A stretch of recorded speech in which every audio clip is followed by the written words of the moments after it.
61 overnight. Partly sunny and 63. Your next news update is at 9.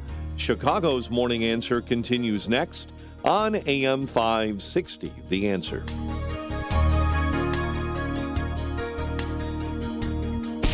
Now, from the Signature Bank Studios. This battle got me thinking, girl, I don't miss you, but the whiskey does. And I've been thinking about us picking up where we left off. I guess the battle can't get over us. No, I don't think that we can call it love anymore. That's Matt Oakley. The Whiskey Does is the ditty. And Matt Oakley is going to be one of the performers at Patriots Fest, which is coming up May 18th.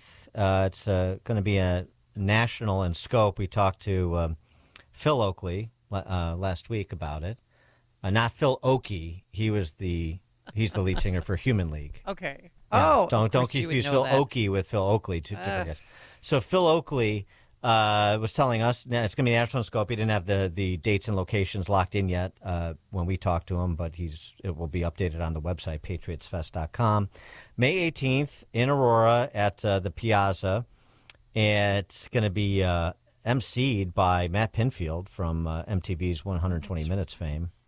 And they're not looking to make money. They're looking to raise money for a number of charities that we went through, Special Ops Survivors, Task Force Dagger, America's Future are some of the charities that we were going through, some of the charities that serve our servicemen and women. So it's a great lineup, and it includes the Motor City Madman, Ted Nugent, too, by the way. So you got a combination of obviously established artists and up-and-coming artists like our next guest, Matt Oakley. Matt, thanks for joining us. Appreciate it. Yes, sir. Happy to be here. And Matt Oakley is related to Phil Oakley. I think we talked about that with Phil, right? Yeah, so he's my dad. He served 22 years in the Army, and he actually got linked up with my manager, who's obviously been doing this for a really long time, and they were mulling over ideas and stories, and that's kind of how Patriots Fest became a thing, and it's kind of all come full circle at this point. How did you get into music, the music industry? So, I mean, it's kind of funny. So my dad, like I said, he was in the Army for 22 years, and when he was stationed over in Germany, he was a DJ. And I know you led off with the clarification that it's not the lead singer. I promise you don't want to hear my father sing. It's not great. But he does have a good ear for it, and he did back in the day. And so when we were growing up, me and my sisters, we were just around it all the time. And so I was always drawn to it. And then in the recent years, I've dove into it fully, and it's taken a life of its own. What about where are your sisters now? You could have had like a Partridge Family thing. That what's crazy is both of them can sing very well too. So my little sister, she's down in Florida, and my older sister is over in Arizona. I'm about a month away from moving up to Nashville to get all my work done up there. But they've got some good voices of their own too. So we're not sure where it came from. Neither of my parents can hold a tune, but I guess it's a generation, as they say. Who was your favorite singer growing up? Who did you listen to all the time? What was your first album? I'd say, a lot of the Rascal Flatts stuff when I was younger, we always had it on. They had so many songs, and they were kind of meaningful. So I think my parents were like, all right, we feel comfortable having this band on whether we're going through a road trip or just around the house. So a lot of Rascal Flatts as I got older. These days I listen to a lot of Riley Green and Morgan Wallen and Cody Johnson, those kind of guys. But I lean towards the songwriting style that has a storytelling aspect to it. Just don't go throwing furniture around like Morgan Wallen. Oh, you just don't want to do that. Too soon. You don't want to do that.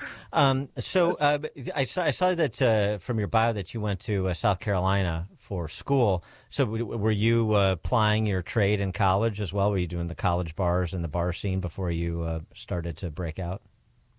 Yeah, so near the end of college is when I got into music, and so I would do some shows around Conway, South Carolina, and whether it was little dive bars or 200, 300 people caps, I'd go in there and sing some covers, sing some originals, and then once I graduated in 2022, I got the opportunity to come back and do a festival down there, which is CCMF, which is another music fest, and we packed out the tent and did our thing there too. So yeah, the dive bar thing, I got a lot of fond memories of bouncing around and doing the small shows like that. And so I've got a friend whose son is in a band, and they're up and coming too. They've gotten some breaks where they've opened for some pretty substantial country acts. They've gone to Nashville to try to make their way too. I mean, what's your advice and counsel, if you have any, to young aspiring artists? 100%. I think the biggest thing I've learned is you never want to try and microwave anything, because there'll be moments early on where you feel like you're ready and you think you've got it figured out and you think the music's great. And then if you give it a year, you give it two, you're going to look back and be like, man, I wasn't even close to where I should have been. It'll all fall into place when it does. So do it for the love of it. Keep getting better at it and keep, honing your craft and your sound. You don't want to sound like anybody else. And eventually, if it's supposed to be heard, I think it will be heard. And I've kind of lived by that, and it's gotten me along the way where I am now, and hopefully where I'm going to go. So I live and die by that. Yeah, that's a good point. The overnight successes that were 10 and 15 years in the making, right? People don't appreciate. Exactly. So talk about Patriots Fest and why this is something that's important for you to be involved in, and what people can expect. Yeah, so like I said, my dad was in the Army for 22 years, and so I just grew up around it, whether it was bouncing around or meeting his buddies, or when he ultimately retired, he was a part of all these charity events where we were supporting foundations. And at the time I was young and I didn't really have an opportunity to contribute, whereas this time my manager came to me about it and laid it out and told me about what it was, and I was completely all in. It was one of those things where it was like I finally had the opportunity to it's easy to thank my dad, but in a lot of my songs and some of the unreleased, I mention his service and my gratitude towards it. And so the ability to go out there for a 30-minute set and just show my gratitude and show my appreciation for those who serve is my personal goal with it to walk away from. But I think as a whole, it's just an event, like you said in the beginning, that we hope to replicate across the country. And so the message will be spread. We have no doubt about that. And so we just want to go out, and this is the first one, and we want to knock it out of the park. All right, and in terms of the lineup, it's an eclectic lineup. I like it. Is there anybody in particular in the lineup that you're anxious to hear? Maybe you'll sit in with. Who knows? So, I love Three Doors Down. They've obviously got great songs. They're not obviously a country quote unquote band, but they have great songs, and that listening to their music growing up, it's cool that it's kind of almost like surreal that it's like I listen to these songs and they're so mainstream, and right a couple hours before they go on, I'll be on the same stage and singing my song. So it feels fulfilling. So maybe not anxious, but more so like, dang, I can't believe we're at this point with it. And obviously Ted Nugent, legend. So I love the fact that there's we got some of the oldies, and like you said, we got some of the up and coming acts. So, and I also got my buddy. I'll give him a quick little shout out, Brandon Hart. He'll be performing there too. He's helped write a bunch of stuff on my album with me that's coming out later this year. So I'm super stoked to see him perform, and just excited to get out there. All right. Excellent. Again, it's Saturday, May 18th in Aurora at the Piazza. Go to patriotsfest.com for tickets. We mentioned the beneficiaries of the money raised are charities, nonprofits that serve military families. Also, we know from Matt's dad, Phil, that distinguished military, to include Medal of Honor recipients, Navy SEALs, Green Berets, numerous veterans from Vietnam, the Gulf Wars, even going back to World War II, will be honored at the concert as well. So May 18th, Aurora, the Piazza, patriotsfest.com is the website.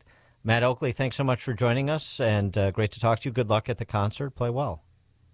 Thank you. Thank you for having me. Yes, have a good concert. And he joined us on our turnkey.pro answer line. Connect with Dan and Amy using the AM 560 mobile app. Download it today at 560theanswer.com/mobile.